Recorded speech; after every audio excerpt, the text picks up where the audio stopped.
কলকাতা থেকে সিকিমের লাচেনে ঘুরতে যায় দুই বন্ধু, সিমস এবং রেস্ক।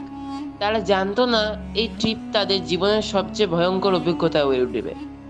কি অসাধারণ দৃশ্য রে। এখানে একটা ফটো তুললে খুব ভালো হয়। হ্যাঁ, বেশ সুন্দর দৃশ্য। সত্যি এখানে একটা ফটো তুললে খুব ভালো হয়। গাড়ি থেকে নেমে একটু ওপর দিকে উঠে দু একটা ফটো তুলি। চ একটু যাই উপর থেকে। পাহাড়ি রাস্তায় ছবি তুলতে গিয়ে তারা দেখতে পায় একটি পরিত্যক্ত building, Saint Mary High School. ভেতরে ঢুকতেই শোনা যায় বুট জুতোর হাঁটার শব্দ। ভয় পেয়ে তারা দ্রুত নিচে নেমে আসে। সিমস, ওপরটা কি দেখ না, ওখানে একটা স্কুল মনে হচ্ছে না? হ্যাঁ হ্যাঁ রে, উপর দিকে একটা বড় ঘর মনে হচ্ছে। চ চ একবার ওপরে চ তো। আরে আরে, আমার উপরে কেন? এ কি রে, এ তো এক স্কুল দেখছি রে। হ্যাঁ রে, আমি তো তাই দেখছি রে। এ তো আমাদের চোখের ভুল নয়। কিছুক্ষণ আগে তো কিছু ছিল না মনে হচ্ছে, হঠাৎ করে। চল একটু ভিতরে গিয়ে দেখি কি। আরে রিস্ক, আর ভিতর দিকে যাস না। কিসের জন্য একটা আওয়াজ মনে হচ্ছে না সিমস? মনে হচ্ছে কেউ হাঁটছে। আমার শরীরটা কেমন খারাপ লাগছে রে রিস্ক। এই রে, তোর শরীর খারাপ লাগছে মনে হচ্ছে। আরে মাথাটা কেমন ব্যথা করছে। মাথায় ব্যথা? রিস্ক, আমার ভালো লাগছে না, এখান থেকে চ তাড়াতাড়ি। ঠিক আছে, চল তাহলে নিচের দিকে নেমে যাই। নিচে এক ট্রাক ড্রাইভার জানায় সেখানে কোনো স্কুল নেই, আছে শুধু একটা মোবাইল টাওয়ার। পেছনে তাকিয়ে তারা দেখে পুরো বিল্ডিংটাই হঠাৎ অদৃশ্য হয়ে গেছে। স্থানীয় এক চায়ওয়ালা সতর্ক করে তাদের, জায়গাটা কিন্তু মায়াজালে ঘেরা, একটু সাবধানে থাকবেন। भैया किधर से आ रहे हैं? भैया कलकत्ता से आ रहे हैं। कहाँ पे रुकने वाले हैं? वो जो सामने माई हवेली रिसोर्ट है ना, वहाँ पर ही रुक रहे हैं हम। माई हवेली रिसोर्ट? क्यों भैया, कुछ प्रॉब्लम है क्या? नहीं नहीं, कुछ प्रॉब्लम नहीं है, पर थोड़ा सा ध्यान रखना अपना। ये जगह उतना अच्छा नहीं है। সেই দুই বন্ধু মায়াহাবেলি রিসর্টে উঠে বাম দিকের একটা নির্জন কটেজে ওপরের তলায় থাকে তারা। চ উপরে গিয়ে একটু হাত পা ধুয়ে নে, মুখে চোখে জল দে। চ।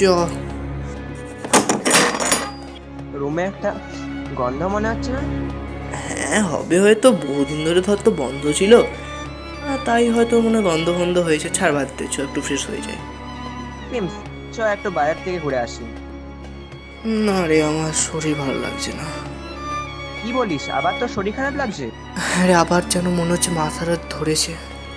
ওষুধ খাবি? না না, ওষুধ খাবো না, একটু শুচ্ছি, দেখ ঠিক হয়ে যাবো মনে হচ্ছে। তাহলে ছাড়, আজকে আর যেতে হবে না।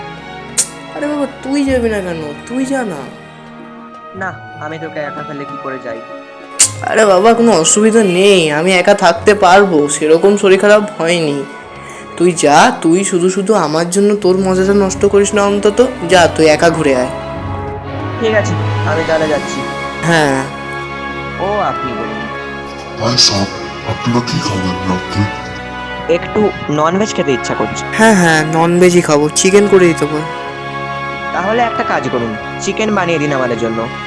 আচ্ছা সাহাব, তাহলে বাজার থেকে চিকেন এনে পর রান্না করে দিচ্ছি। আপনিও কি বাজারের দিকে যাচ্ছেন? হ্যাঁ সাহাব। ও, তাহলে আমিও আপনার সাথে যেতে পারি, আমাকে একটু এগিয়ে দিন। হ্যাঁ নিশ্চয়ই সাহাব, চলুন আমার সঙ্গে। হ্যাঁ। রেস্ক বাইরে গেলে সিমস একা থাকে ঘরে। দরজায় বারবার নক শোনা যায়, কিন্তু বাইরে কেউ থাকে না। বাথরুমে নিজে থেকেই শাওয়ার চালু হয়ে যায়। জানলায় কুয়াশার মধ্যে ভেসে ওঠে দুই হাতের ছাপ, অথচ বাইরে কোনো বারান্দা নেই, শুধু আছে গভীর খাদ। কিছুক্ষণ পরেই রেস্ক ফিরে আসে। তারা নিচে নামতে থাকে। রিস্ক রিস্ক, চ তাড়াতাড়ি নিচে চ, এখানে থাকা যাবে না, চ। দাঁড়া, আমি হাত পা ধুয়ে নিই, তারপর নিচে যাচ্ছি। না না, আগে চ, খেয়ে আসি, তারপর ভালো করে এসে হাত পা ধুবি। ছাড়, এখন চ তাড়াতাড়ি, চ চ। ঠিক আছে, চল তাহলে খেয়ে আসি আগে। অন্ধকারে তারা দেখে এক বিকৃত সাদা অবয়ব, যার হাত পা উল্টো এবং পশুর মতো হামাগুড়ি দিয়ে দ্রুত ছুটে যায়। কি হলো রে সিমস, তুই দাঁড়িয়ে গেলি কেন এরকম করে? দাদা, ও দাদা, একবার এদিকে আসুন না। হ্যাঁ বাবা, চল দাঁড়ান। আমার বন্ধু না অজ্ঞান হয়ে গেছে, একটু জল দিন না। হ্যাঁ দি। কি কি রে, তোর কি হয়েছিল? তুই অজ্ঞান হয়ে গেছিলি কেন? আর বলিস না, আর বলিস না। একটা সাদা অবয়ব, যার হাত পা উল্টানো, হামাগুড়ি দিয়ে আমার সামনে এসে দাঁড়িয়েছিল। কি ভয়ঙ্কর দেখতে রে তাকে। ওকে দেখে আমি কেমন আমার হঠাৎ আমি অজ্ঞান হয়ে পড়লাম। কি বলিস রে ভাই? আমি এরকম কিছু একটা দেখেছিলাম, আমার ঠিক বাঁ দিক দিয়ে পেরিয়ে গেল। আমি তখন বিশ্বাস করি নাই। এখন তোর কথা শুনে আমার কিছু একটা মনে হচ্ছে। এই রুমের সব জিনিসগুলো এরকম কি করে হলো রে? একটু আগে সব ঠিকই ছিল তো। এরকম কি করে হলো? এরকম তো হওয়ার কথা নয়। আমি তো যখন গেলাম তখন সব ঠিকই ছিল। আমি বলছি না এখানে কিছু একটা আছে। দেখ, এরকম হয়ে গেছে সব জিনিসপত্র। না রে, আর এখানে থাকা যাবে না। কাল সকালের মধ্যে এখান থেকে বেরিয়ে যাবো। পরদিন রিসর্টে এক যুবকের মালা দেওয়া ছবি দেখে এই ছবিটা কার রে? তুই কি জানিস এর ব্যাপারে? না রে, আমি কিছু জানি না রে। ও, পরে তারা এই রিসর্টের কেয়ারটেকার জানতে পারে এই রিসর্টের এক মালিকানাদের ভাই খাদে ঝাঁপ দিয়ে আত্মহত্যা করে। भैया आप पहले भी नहीं कुछ कह रहे थे उस रिसोर्ट को लेकर, बताइए असली बात क्या है? सायोला बताता है असल में भैया वो वाला जो थर्ड कॉटेज है ना लेफ्ट साइड में, वो असल में वो जो लड़का है उसके कब्र के ऊपर बना हुआ है। तो वहाँ पर जो भी जाते हैं ना सभी के साथ छोटा मोटा हादसा होता है।